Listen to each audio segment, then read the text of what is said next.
ব্যাঘাত হচ্ছে, মানুষকে আক্রমণ করছে, ঘরবাড়ি জ্বালিয়ে দিচ্ছে, সম্পদ জ্বালিয়ে নষ্ট করছে, চুরি করছে, দিয়ে যাচ্ছে, অফিস আদালতে আক্রমণ করছে, সংখ্যালঘুদের উপর আক্রমণ করছে, হিন্দু, বৌদ্ধ, খ্রিস্টান, আহমদিয়া সবার উপর আক্রমণ করছে।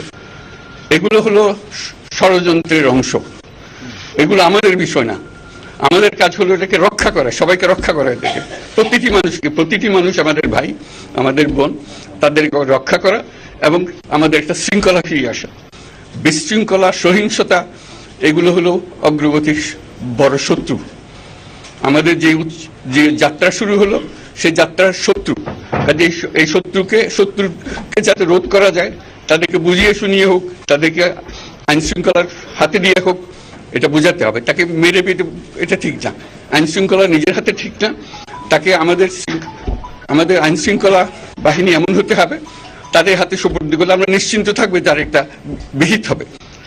এমনগুলো আমরা হাতে দিয়ে দিলাম, 2 টাকা দিয়ে আবার ছেড়ে দিল, এটা যেন আবার না হয়। আমাদের সেই আস্থাটা আমাদেরকে আনতে হবে। কাজে আইন শৃঙ্খলাটা এখন আমাদের প্রথম কাজ। এই আইন শৃঙ্খলা ঠিক না হওয়া পর্যন্ত এটা আমরা অগ্রসর করার জন্য পদক্ষেপ নিতে পারবো না। আপনারা আমার উপরে আস্থা রেখে আমাকে জানিয়েছে, ছাত্ররা আমাকে আহ্বান দিয়েছে, সেটাতে আমি সাড়া দিয়েছি। দেশবাসীর কাছে আমার আবেদন, আপনারা যদি আমার উপরে বিশ্বাস রাখেন,